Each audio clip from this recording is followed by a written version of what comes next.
Dua kalinya salam salam semoga tercurah pada junjungan kita Nabi Muhammad Sallallahu Alaihi Wasallam, para keluarganya, para sahabatnya, para umatnya setia sampai akhir zaman, dan moga-moga kita selalu istiqomah menjalankan sunnah-sunnahnya sehingga di dunia kita mendapat barokahnya dan nanti di yaumil akhir akan mendapat syafaatnya. Amin ya rabbal alamin. Ketiga kalinya Bapak ucapkan terima kasih kepada semua pihak, baik PKS Kesiswaan, Pembina OSIS, MPK, kemudian OSIS lama, maupun kepada orang tua kalian yang telah mengizinkan putra putrinya menjadi calon pemimpin masa depan. Ya. Jadi kalian ini anak-anak yang terpilih karena ada anak yang mampu tapi tidak mau. Ada yang mau tapi tidak mampu. Yang bagus adalah punya kemampuan dan punya kemauan. Ya. Makanya dari MKT disebutkan bahwa generasi akan datang, kamu nanti akan menikmati generasi emas. Apa generasi emas? 100 tahun Indonesia merdeka. Dari tahun berapa? 2045. Bapak, Pak Muntako, Pak Namri, ya Pak Agung mungkin kalau masih ada umur udah tua Pak. Ya. Siapa yang pimpin? Ya kalian ini. Dan bukan mustahil dari alumni SMP 2 Teluk Naga nanti ada yang jadi menteri. Amin. Bahkan mungkin ada yang jadi panglima. Ya. Jadi nggak ada yang mustahil. Kelihatannya waktu di sekolah culun, ya, dandan nggak bisa, ya kucel. Tapi kita nggak tahu nantinya. Dia menempa dengan baik, insya Allah jadi pemimpin. Kalau nggak jadi menteri paling nggak, kalau nggak jadi presiden paling nggak jadi pembantu presiden. Siapa pembantu presiden? Ya para menteri. Kalau nggak jadi pembantunya menteri, jadi pembantunya menteri. Siapa? Dirjen. Kalau nggak pembantunya menteri. Ya, kepala daerah, bupati itu pembantunya menteri. Sampai ke bawah sampai menjadi pembantu yang sesungguhnya. Itu terakhir. Berarti saya harus mampu. Maka Bapak selalu ngingetin kepada anak sekalian, kamu punya kemampuan, ya. Maka kebetulan Bapak guru matematika. Bapak suka nanya, apa pelajaran yang susah? Matematika Pak. Kenapa? Nggak bisa Pak. Kalau di dalam otakmu, di dalam hatimu, kamu ngomong saya nggak bisa Pak, saya nggak mampu Pak, saya malu Pak, itu yang kamu peroleh. Maka dari sekarang niatkan, kalau orang lain bisa, saya harus bisa. Kalau orang lain mampu, ya saya harus mampu. Mau sama-sama makan nasi sehari sama 24 jam. Jangan sampai ranking 1 siapa? Si A Pak. Kenapa dia ranking 1? Dia nanya guru Pak. Bapaknya guru, ibunya guru. Sebenarnya nggak ngaruh. Yang ngaruh apa? Cara belajar, cara berpikir. Walaupun anaknya guru, anaknya menteri pendidikan, kalau nggak pernah belajar ya nggak bisa apa-apa. Gitu ya. Jadi Bapak ingat ketika di televisi itu ada anak tukang becak dengan bangganya di wisuda sambil bawa bapaknya yang masih becak di bawah. Dia nggak malu bapaknya tukang becak. Mendapat pendidikan ranking 1, akhirnya dapat beasiswa S2 di luar negeri.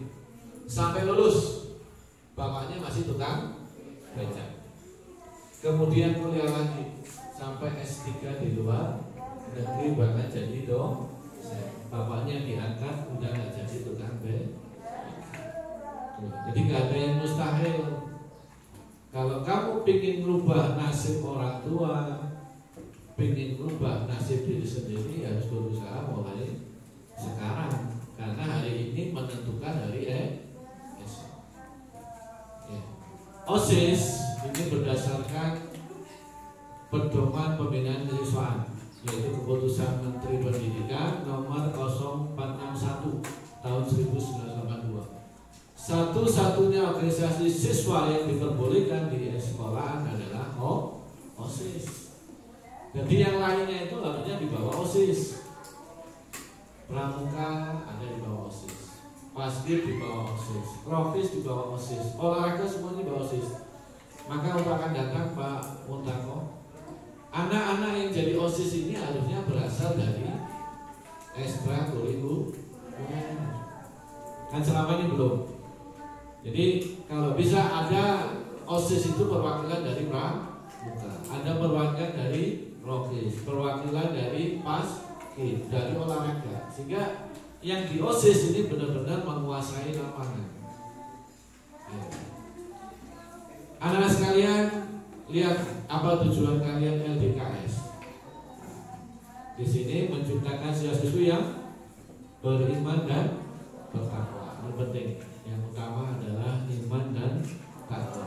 Banyak orang pintar tapi keblinger, menciptakan bom atom. Nah, kayaknya membunuh orang banyak. Kemudian apa yang kedua nih? Disiplin, mandiri dan bertanggung jawab. Disiplin itu apa sih? Yang melaksanakan sesuai dengan programnya. Sederhana lah, Bapak selalu ingetin sholat subuh kan? Bapak yakin saat ini kamu beruntung. Kenapa beruntung? Ada HP. Sekarang sholat subuh jam 4 lebih 6 menit. Kalau zaman Bapak dulu ya harus dibangunin. Ya, apalagi yang jauh dari. Sekarang setel aja. Apa? Alarm. Lah, masalahnya alarm udah disetel. Yang nyetel kamu sendiri. Tapi kita nggak disiplin. Alarm bunyi jam 4. Kamu apain? Dimatiin ya, nggak akan bangun subuh. Jadi namanya disiplin, apa yang kita rencanakan harus dilaksanakan. Jadi sebenarnya kuncinya pada apa? Pada diri sendiri, niat tadi. Ya, kemudian mandiri. Mandiri apa? Mandiri sendiri. Ya kalau bisa tidak tergantung pada orang lain. Ini kadang kamu punya program nunggu orang lain, punya program nunggu disuruh. Apa-apa kalau nunggu disuruh, yang nunggu disuruh itu apa sih?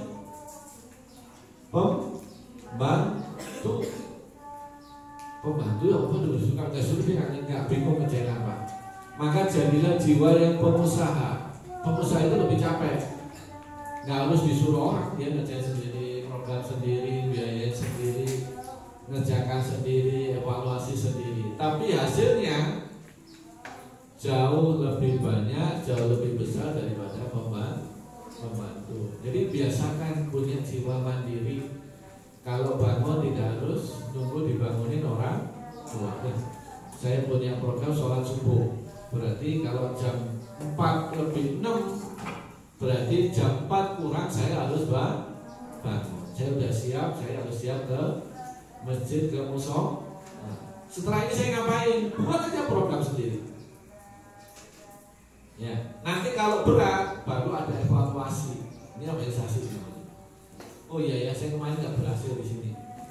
Organisasi yang diterapkan pada diri sendiri. Ya, itu tadi.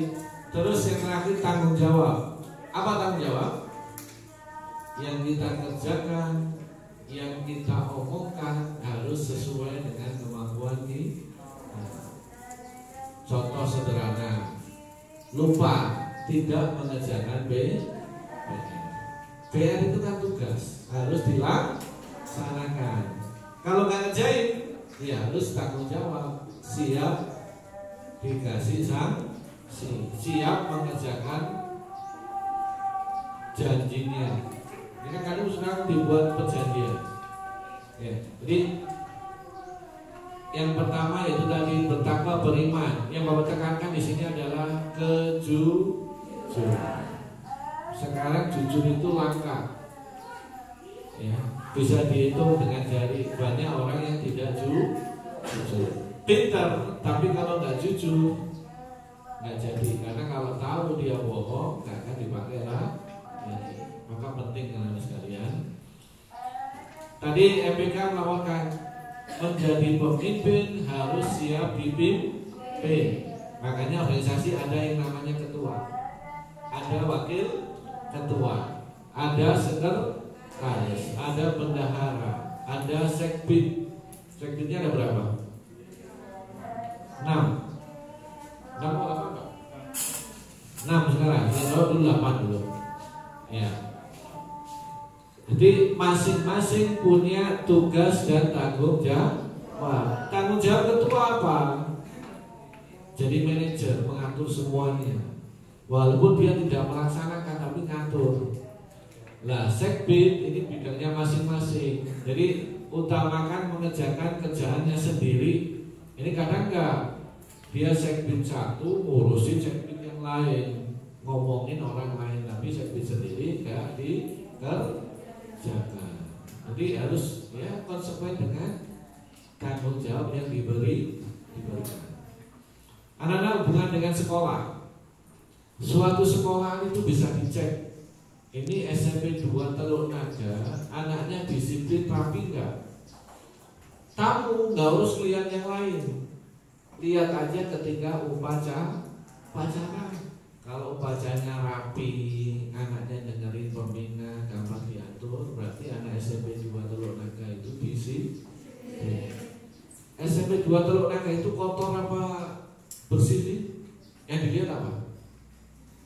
Kamar mandi.